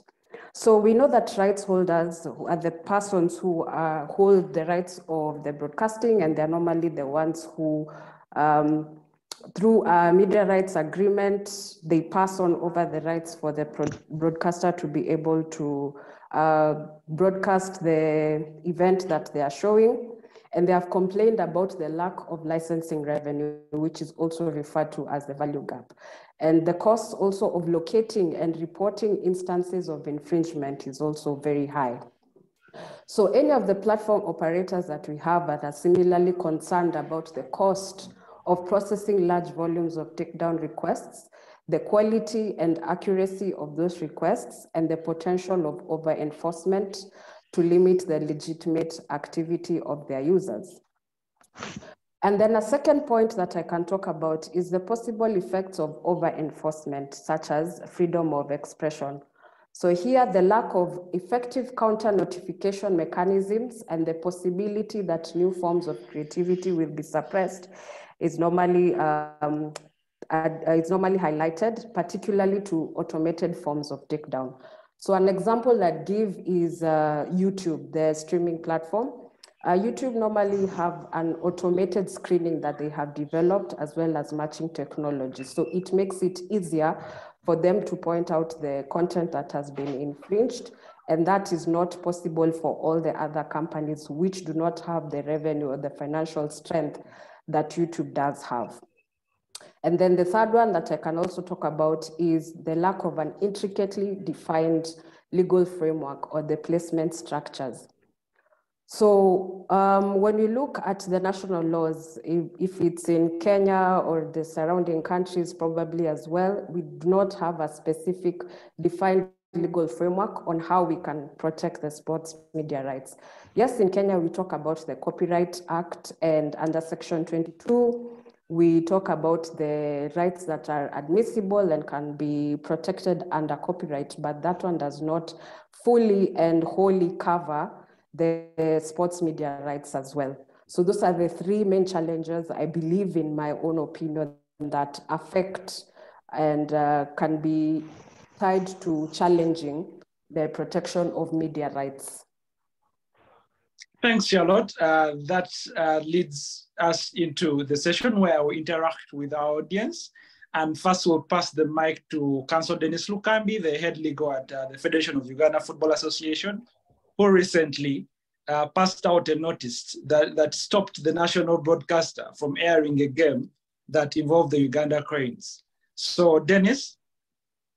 Oh, thank you, man, very much, Timothy. And as the Shot has just mentioned, she brings out pretty clearly the challenges that we have, even us who are working with federations. The first critical issue as always the ownership. We lack a legal framework of who owns which rights. One time we had a contestation in court whether in a match where the TV station that you mentioned wanted to broadcast And one of the arguments that the lawyers attempted to bring out was that the corporate now is owned by the players, not the federation. And that framework really was a challenge, but somehow we resolved it out of mediation. We didn't have a reasoned decision. And then the issue of the immediate control, because as you appreciate the Corporate and then the Corporate Act in our country, by the time you seek for an injunction, there's a time a certain broadcasting house brought the cameras on the pitch, and their argument were the time you have to only get a court order to stop me from broadcasting this game. And it was really a challenge. By the time it's a Sunday, the courts are closed, and using force, each side had enough force to make sure that this eventuality happens. So these are some of the things that we play that the current sports bill that pending assentment by the President of the Republic of Uganda will resolve. It was categorically cleared for, one, we wanted to, the parliamentarians appreciated it in the committee and even at in the House, to make one of the eventual and the fastest mode of resolving illegal broadcast, either through over the mobile or even broadcast to the houses, to make it criminal, such that if in an eventuality an entrant to the game who is in a contract not to broadcast the game live without the authority can be dealt with by the police as we pursue other remedies in the courts of law, of course subject to the exceptions, as Paul mentioned, the exceptions, freedom of for the public to listen, education, enjoyment. But so long as we find you broadcasting live on your platform, either YouTube, Facebook, some of the elements that if we can able to trap you out, if the bill is signed, assented to by the President, we'll engage the police to make sure that we protect these rights. And then even categorically, the bill will have to highlight who owns a certain type of rights, because our Corporate Act is not very clear whether the rights are owned by the federation, by the club, by the player.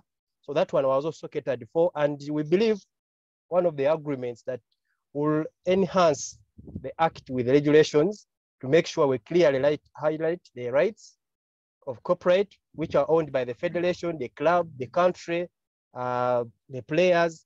Those will be highlighted in the regulations to further guide the bill, and even which rights that are infringed on as far as broadcasting over the mobile phone or TPP is concerned, and which rights are protected by the Corporate Act. That's what I wanted to supplement. All right, thanks, Dennis. He was largely supplementing on the discussion. That is very good to hear from a practical point of view.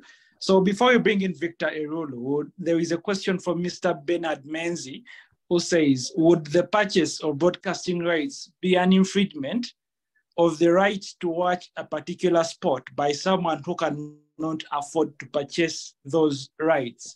I'll be directing this to Andrew.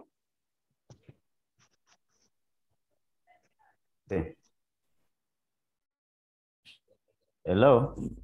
Yes, Andrew, could you take that away in about a minute or two? The purchase of broadcasting rights does not take away the right to enjoy a particular event. The question is, how do you access that event? Because then the person who purchases the broadcasting rights is going to try and protect them as best as possible, because that's the only way they can commercialize the rights that they have purchased. Otherwise, if you purchase rights and they're on a free fall for everyone to enjoy, then the property that you acquired by purchasing those rights cannot be realized. I don't know if that answers the question. However, I just want to go back to something Sandra raises regarding, and Kenneth touched a bit on this, regarding a one-stop center for takedown notices. And I want to supplement on what Kenneth was saying. Unfortunately, takedown as a mechanism of protecting media rights is provided for juridically. Each jurisdiction has a separate way of dealing with it. As in my earlier discussions, I highlighted how, for instance, the Ugandan laws, bar section 31 of the Electronic Transactions Act, are not very assertive on taking down infringing content, because the Electronic Transactions Act simply provides that you issue a notice to the carrier and stops at that. Whereas we saw from the conversation by from the presentation by Charlotte that the Kenyan Copyright Act under I think section 35D is very, very categorical. It goes to the root as to what the carrier is supposed to do once a takedown notice has been issued. Now, to have a one-stop center where all takedown notices are taken for adjudication might be difficult. Thank you, Timothy. All right, so thanks for responding to that. We would like to give the mic to Mr. Victor Erolu, if you're there in a minute.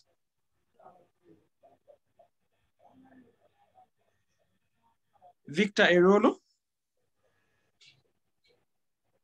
Okay, as we wait for Victor, there were a couple of three actual questions from Mr. James Agre Mwamo, but many of them are outside today's topic. They're about about CAS and human rights and the Castor Semenya case. Maybe something for the chairman of the East African Sports Law Cluster, who's with us.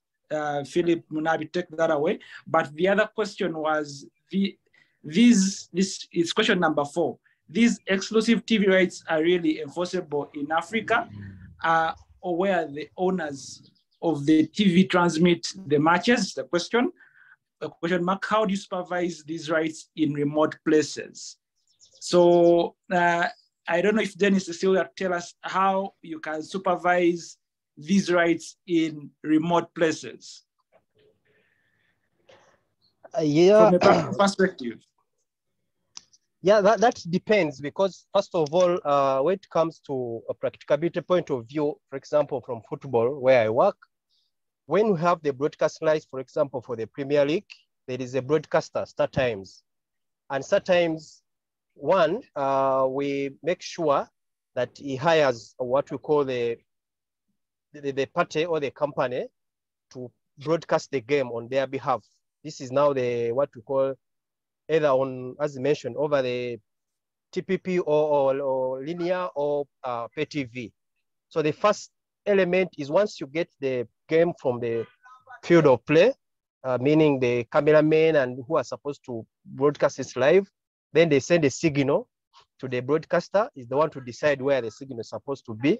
So in most cases, unless the signal is hacked, which sometimes is extremely very difficult, the other way would be now broadcasting, taking the cameras on the pitch and then broadcast the games live, which is also controllable, even in the remote areas. The best challenge now, the people broadcasting live on their mobile phones. That's where now the challenge is that you will be broadcasting on their YouTube accounts. And even as sometimes you are watching a game, as you are scrolling on the phone, you find someone is broadcasting a game live on their YouTube accounts. And sometimes our hands are tied.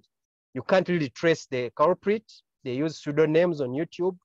Sometimes the names you are aware they use on Facebook is also pseudo, and then you know it's in a pitch either in Lila.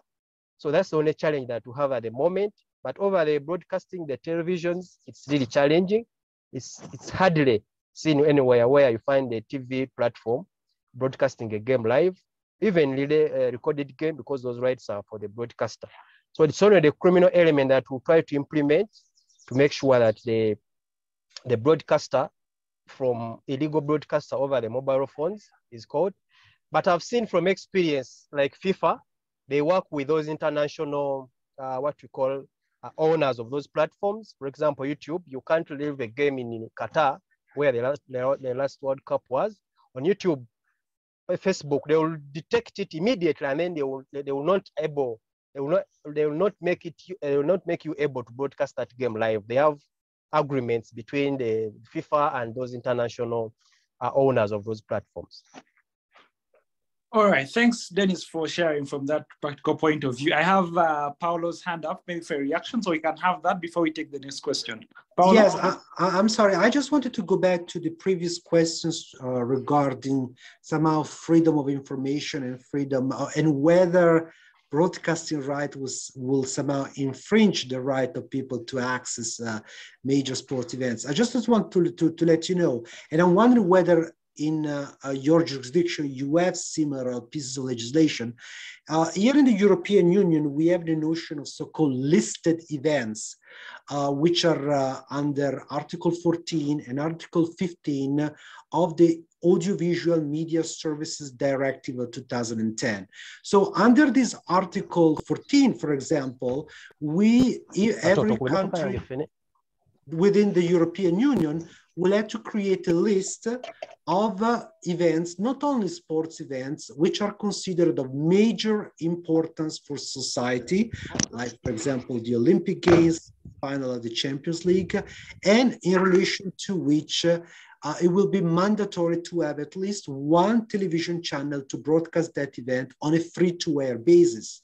And on the basis of this Article 14 of the Audiovisual Media Services Directive 2010, that's why here in Europe we can watch, for example, the Summer Olympics on a free-to-air basis without paying any subscription fee. So the Olympics, for example, will not be broadcast on Sky Television. On the other hand, we have the subsequent article, which is Article 15 of the same Audiovisual Media Services Directive, which talks about, again, listed events, but in relation to freedom of information, which means that for events of particular importance to society, and we're talking a broader range of events, broader than the previous one, a certain amount of seconds, actually at least 90 seconds, must be given free of charge from rights holder to other broadcasters who do not hold the rights to that specific event. So meaning that for reason of news reporting, if the rights holder of a specific football league match has the right to that match, if other non-rights holder request a certain amount of time, up to 90 seconds, the rights holder of that event will have to give free of charge the broadcaster for news reporting purposes footage of that event. So this is how we deal here in the European Union with both events of major importance to society, which must be broadcast on a free-to-air basis in their entirety, and news access for events of importance as well. So I was wondering whether now in your jurisdiction you have something similar to that. Thanks, Paulo, for sharing. In our jurisdiction, we had not yet developed that level. As Dennis shared, we are at the level of creating our maiden sports laws. I know Kenya went first. They have one, but they've amended it about twice or 2 times. Rwanda is following suit, and Uganda is coming in closely. The rest, Burundi has none specifically. South Sudan has none. Tanzania has an old one. They're working also to amend there. So we are not yet that modernized, but we'll be happy to learn from what's happening in the European Union so that we can copy from the best that there is. But I would like to bring in Charlotte to take on a question from Simon Shivaji, who, it's quite a long one, says, great discussion. This is directed to the local practitioners from East Africa. I am aware that in the European Union, the house right rule has been developed by courts of law, courts to allow rights holders to restrict use, broadcast, or other dissemination of property rights. This is, however, based on contractual rather than property rights. Do we have a similar approach in our jurisdictions in the context of takedown notices? Question mark. I ask this bearing in mind that our jurisdictions tend to follow common law of England, under which it has been ruled that an event organizer or rights holder may not legally own rights in the event, but there may instead be a bundle of rights that together can be used to exert control over a sporting event. He puts in brackets, Victoria Parking Racing versus Taylor. Charlotte, could you help us respond to that? Thank you, Timothy. Well, I would say that I am not aware of any of such a directive when it comes to takedown notices, because even if you look at the Copyright Amendment Act of 2019, it only gives a very slim or a limited provision on the takedowns. So I do not have any background or prior information as to that information in regards to that question. Probably it could be something that in Uganda you know of, despite the fact that there's no direct reference to takedowns, but there could be something on it.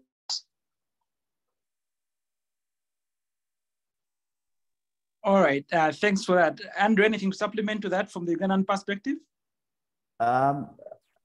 Ugandan perspective is probably a step or two behind the Kenyan perspective, like I earlier pointed out. But we, especially on within the region, a lot of legislation relating to copyright and IPRs, for instance, have been developed partly through litigation. Courts have informed a lot of direction for where rights owners can go in terms of enforcing their rights, especially when you look at our laws that that mandate or solely house the obligation to enforce these rights on the rights owner. So it's very difficult for me to rack through my mind and find such an assertive directive. But yes, slowly by slowly, we are developing the legislation partly through courts and also through the House of Parliament. All right, thank you. Our first question was from Mr. Moses Asimwe, who was asking, Council kindly clarify on whether the content is immediately taken down before a counterclaim is filed by a third party. I believe we had this tackled midway the discussion. So at this point, I would like to thank our panelists and invite them to give us their parting shots. Timothy, from. Before you ask, I wanted to talk or to mention something what Paul asked, and then to guide us further, being a national element. Yes, Dennis, could you please increase your volume? You cannot hear you. Your voice is low. Yeah, Paul asked a question of our jurisdiction, whether we have the games listed as important to the public. And I wanted to ask him also, first of all, yes, for example, national teams, if a national team like Uganda Cranes is playing in football, I don't know whether it happens to other sports discipline, the game has to be, the public can have a right to access it on free to air. The challenge we had, and I wanted the Paul also to guide us further, is that, for example, in Uganda, we have the UBC, the Uganda Broadcasting Corporation, where it's authorized to access the game as far as they don't access or put any what we call commercial advert during the 90 minutes when the game is live on play, which sometimes the UBC is not comfortable with because they already involve sponsors. So that's why one of the reasons you mentioned that we had to put a cease notes. So I wanted to ask Paul, does that the same happen if a game is of great importance to the public and supposed to be led on free to air? Do those broadcasters have a right to include commercials or sponsors for the program, or it has to be a clean feed throughout the 90 minutes? All right. Paulo, did you catch that? No, I was kind of too far away. If you can, Timothy, can you somehow rephrase or repeat the question, please? I know it was about listed events. Yes, it was actually a follow-up or reaction to what you asked earlier, and he was saying that what he knows. Okay, in the perspective that fits that EU approach, is that what is closest here are the national games, where the national teams are playing, and I think his question is, Dennis, you can help clarify if I don't put it right, whether even because now if there's a national broadcaster, well, that would be the most ideal person to broadcast that.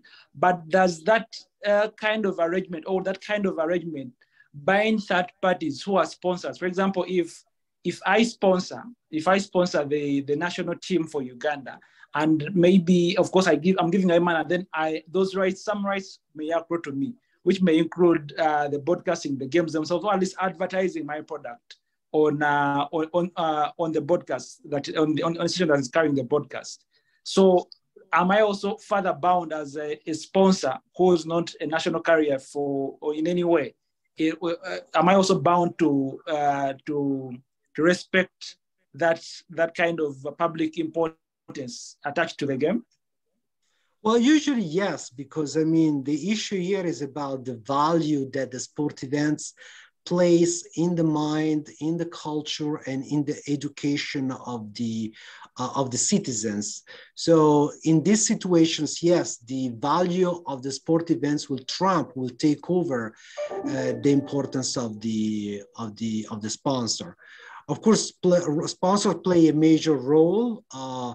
I assume if there is a conflict, that will have something that is completely different. It will be dealt in a completely different way from a contractual basis before the organization of the event itself. But it's not here, at least, does not really have something that has an impact on the broadcast. Does that answer you, or you'd like to shed more light on your question? Let me be straightforward. I hope you can hear me. I was asking, Yeah. for example, here in Uganda, we have UBC. If UBC is going to broadcast the game as a game of national importance for the public, is UBC authorized to commercialize that broadcast? For example, getting broadcast sponsors, or to get what advertisers like other telecom companies, which are not benefiting the national team on their own, because you broadcast that game and it helps you, besides informing the public, but also creates a lot of great viewership. So normally they take an opportunity and then other advertisers come and pay UBC directly. Is that authorized, or UBC has to share that proceeds maybe? Now, if I understood correctly your question, that will be authorized.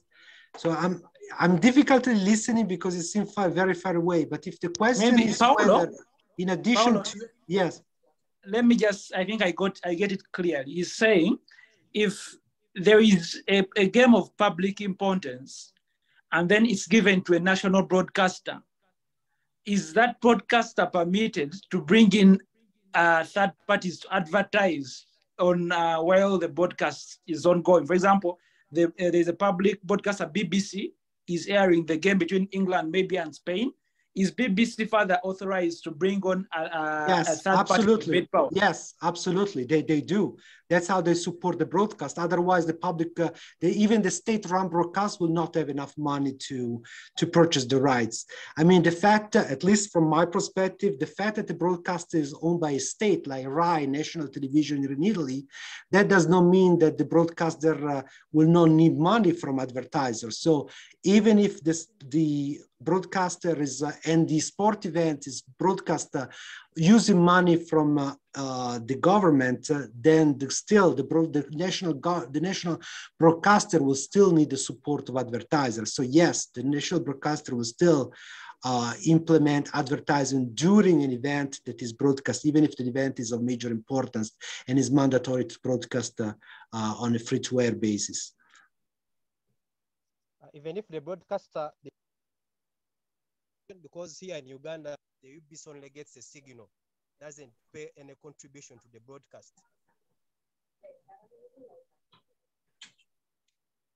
Hello, did you catch that? No, I heard that in Uganda, there will be a contribution to the broadcast. Yes, he's asking that even if the broadcaster is not spending in getting the live feed, do they still have a right to get a third-party sponsor if they're getting this feed? No, but actually for free? the broadcaster is spending money to get the live feed. I mean, like RAI National Television is not gonna get the Olympic Games for free. It's just mandatory for the national broadcaster to broadcast something like the Olympic Games, but they do have to pay for it.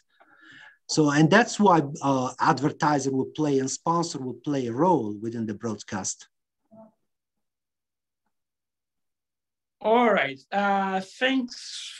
We are 4 minutes past time, so I'll invite our distinguished panelists to give us their parting shots, starting with Andrew. Thank you very much, Timothy.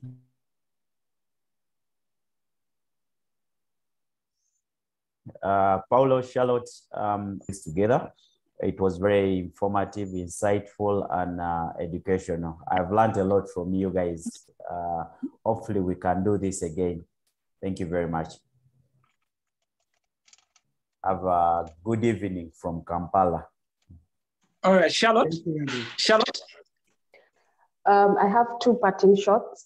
First of all is for the legal practitioners based in Kenya, also extended to East Africa. It's very important to have a legal framework that is very intrusive, that is very categorical in how we can be able to protect sports media rights, because this is one way in which national or sporting organizations or even other sporting entities are able to raise money and raise revenue in order to be able to cater for any of their operating costs. And second, with the case of MultiChoice Kenya versus Safaricom and Jamii Telcom, it's a locus classicus that will enable other situations such as this when it comes to take down notices to be a precedent and to be able to be applied in order to be able to get the effective remedy as I described under Section 35D of the Copyright Act.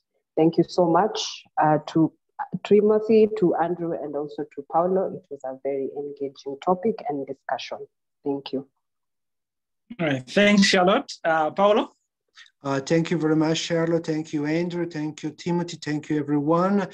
Just to recap, the focus of my conversation was about how mainly copyright stems from sports event, especially football.